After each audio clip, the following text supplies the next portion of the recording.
Hello friends, good morning to all. Welcome to integrated preparation. तो आइए continue करते हैं the history of modern India. और इसमें हम पढ़ रहे थे कॉन्क्वेस्ट ऑफ ब्रिटिशर्स। ठीक है, एक्सपेंशन ऑफ ब्रिटिशर्स, कि ब्रिटिशर्स ने किस तरह से धीरे धीरे इंडिया में अपना एक्सपेंशन शुरू किया। राइट, हमने पिछले लेक्चर में क्या पढ़ा था?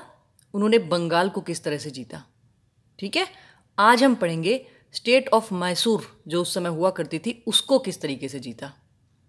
राइट, तो थोड़ा सा पीछे जाइए। कहाँ पर? मिडीवल हिस्ट्री में।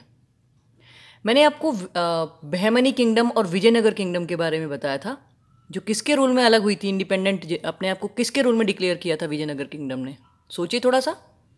मोहम्मद बिन तुगलक के टाइम में। ठीक है, 1336 में। उसके बाद हमने पढ़ा था कि 1565 में एक बैटल हुई थी, बैटल ऑफ तालीकोटा, है ना? किसके बीच में?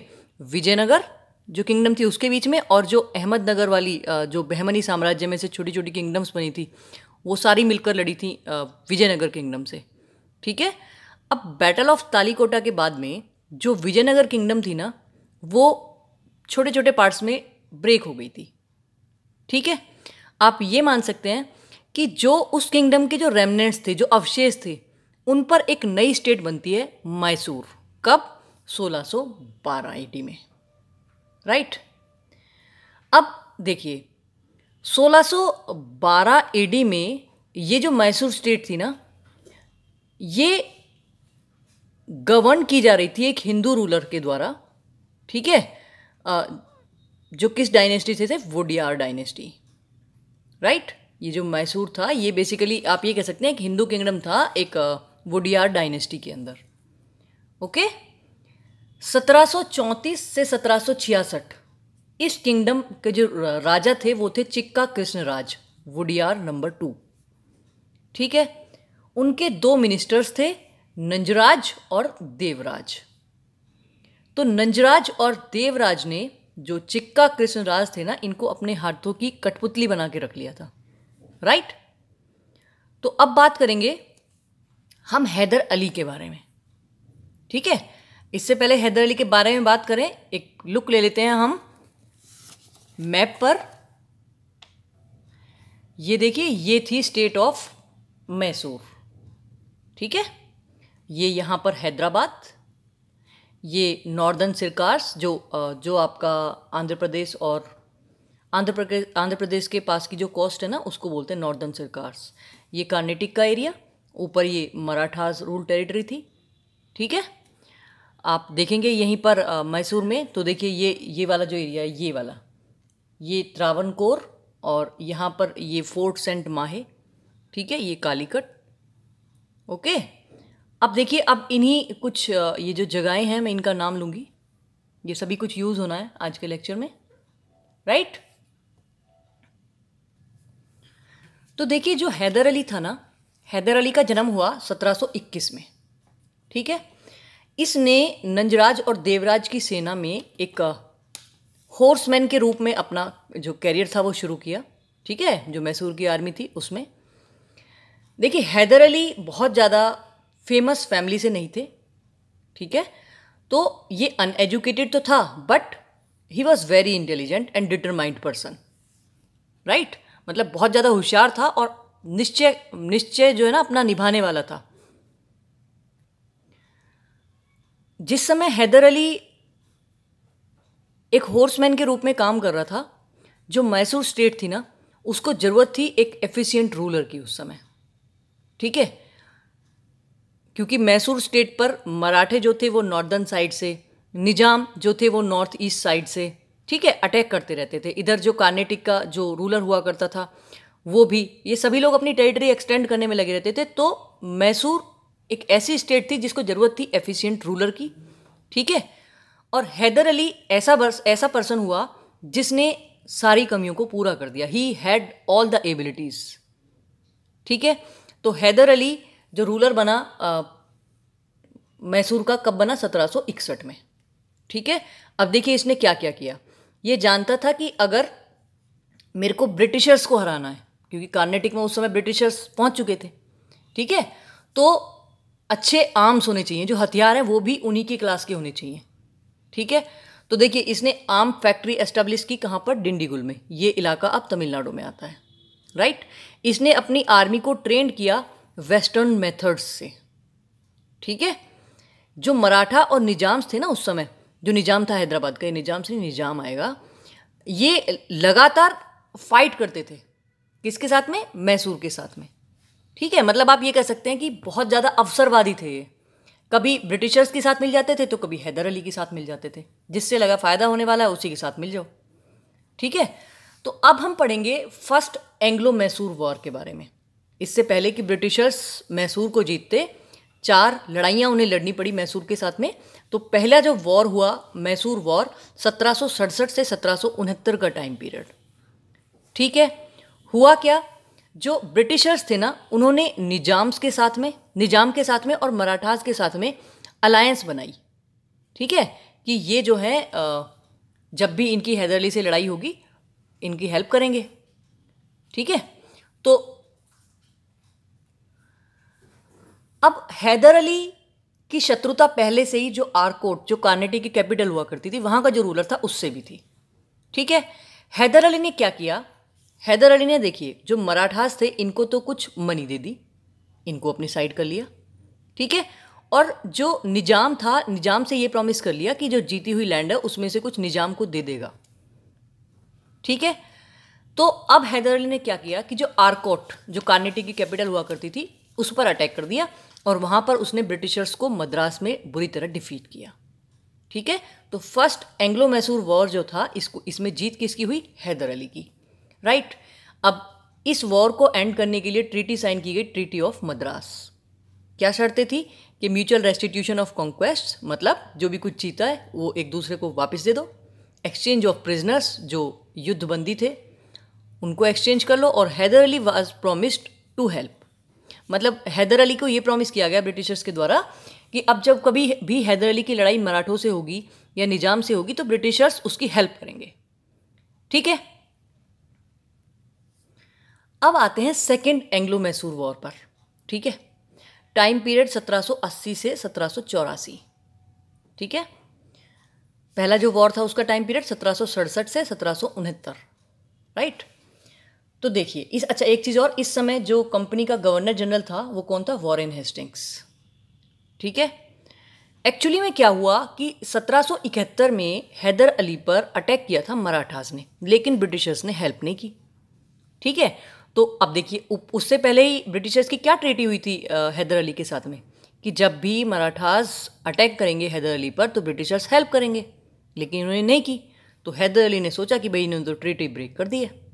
ठीक है, अब हैदर अली की जो किंगडम थी मैसूर, उसके पास में ही था माहे, फोर्ट माहे। ठीक है, जो माहे एक डिस्ट्रिक्ट है किसका, पौंडीचेरी का आज भी है ना। और पौंडीचेरी किसके द्वारा गवर्न की जा रही थी उस समय, फ्रेंच पावर थी उसमें। ठीक है, तो जो हैदर अली था, हैदर अली ने सोचा कि भाई ये जो माहे है जहाँ पर फ्रेंच लोग हैं, क्यों ना मैं इनसे अपनी जो आर्म्स की जो नीड है क्यों ना मैं इनसे डील करूं। ठीक है, तो हैदर अली ने अपने कुछ जो वॉर मटेरियल थे वो फ्रेंच जो माहे की जो कॉलोनी थी वहाँ से उन्होंने मंगवाए। इसी समय अमेरिका में अमेरिकन वॉर ऑफ इंडिपेंडेंस चल रहा था। ठीक है, अब इंडिपेंडेंस, ये जो अमेरिकन वॉर ऑफ इंडिपेंडेंस चल रहा था इसमें जो फ्रेंच थे ना, they were against the Britishers, right. तो ऑब्वियसली ये जो हैदर अली ने हेल्प मांगी अपनी आर्म्स नीड को पूरा करने के लिए फ्रेंच लोगों से, ये ब्रिटिशर्स को अच्छी नहीं लगी। ठीक है, तो ब्रिटिशर्स ने क्या कोशिश की कि जो माहे वाली टेरिटरी है ना इसको हम कब्जा लेते हैं, राइट। अब हैदर अली ने अलायंस कर ली किसके साथ में, निजाम और मराठों के साथ में, अगेंस्ट ब्रिटिशर्स। ठीक है, तो अगर कोई पूछे कि सेकंड एंग्लो मैसूर वॉर किसके बीच में हुआ, देखिए इस बार निजाम और मराठे किसके साथ हैं, हैदर अली के साथ में। ठीक है, शुरू में तो हैदर अली हर जगह जीता, राइट, लेकिन बाद में सर आयरकूट, ये इंग्लिश जनरल आ गया और इसके अंडर जो हैदर अली था वो डिफीट हुआ। बैटल ऑफ पोर्टो नोवो में, जो 1781 में लड़ी गई। ठीक है। हैदर अली को कैंसर भी था, तो हैदर अली की मृत्यु हो गई 7 दिसंबर 1782 को। ठीक है। लेकिन हैदर अली का बेटा था टीपू सुल्तान, उसने इस वॉर को चलाए रखा 1 साल तक। ठीक है। वॉर इनकन्क्लूसिव था, कोई निष्कर्ष नहीं निकल रहा था। तो ट्रीटी ऑफ मैंगलोर साइन हुई किसके बीच में? कंपनी और टीपू सुल्तान के बीच में। और इसके अंदर जो भी कुछ जीता गया था वो वापस एक दूसरे को कर दिया गया। राइट। अब तीसरा एंग्लो मैसूर वॉर हुआ कब? 1790 से 92। ठीक है। हुआ क्या था, मैसूर के साउथ में एक स्टेट थी त्रावणकोर। राइट। तो डचेस ने या त्रावणकोर का जो रूलर था उसने कुछ टेरिटरीज ली डचेस से कोचीन स्टेट में। ठीक है। कोचीन स्टेट फ्यूडेटरी थे किसके? टीपू सुल्तान के। तो टीपू सुल्तान को त्रावणकोर के रूलर की ये बात अच्छी नहीं लगी। ठीक है। और एक्चुअली में वॉर शुरू हुआ between Tipu and Travancore. Right. अब इंग्लिश तो ऑब्वियसली जो ब्रिटिशर्स थे किसके साइड में होते? वो त्रावणकोर के साइड में। ठीक है। अब जो ब्रिटिश गवर्नर जनरल था इस समय वो कौन था? Lord Cornwallis. ठीक है। कॉर्नवालिस ने हेल्प ली निजाम की और मराठास की। राइट। और ब्रिटिशर्स जो थे उन्होंने सेरिनागपत्तम, ये एक फेमस सिटी थी मैसूर में, इसको कैप्चर कर लिया। ठीक है। और फाइनली ट्रीटी ऑफ सेरिनागपत्तनम साइन हुई बिटवीन टीपू एंड कंपनी। इसके अकॉर्डिंग क्या हुआ कि जो इस वाली ट्रीटी से टीपू सुल्तान को बहुत ज़्यादा लॉस हुआ। Half of the Mysore territory was taken by the Britishers. ठीक है। तकरीबन आधी टेरिटरी जो मैसूर की थी वो ले ली थी ब्रिटिशर्स ने। 3 करोड़ का जुर्माना लगा दिया था, मतलब क्षतिपूर्ति के रूप में टीपू को देने पड़े। और टीपू के 2 बेटे थे जिनको बंदी बना लिया गया ब्रिटिशर्स के द्वारा। ठीक है। अब देखिए चौथा जो एंग्लो मैसूर वॉर था वो लड़ा गया 1799 में। राइट। एक्चुअली में क्या था, 1798 से 1805 के बीच में लॉर्ड वेलेस्ली कंपनी का गवर्नर जनरल बन के आया था इंडिया में।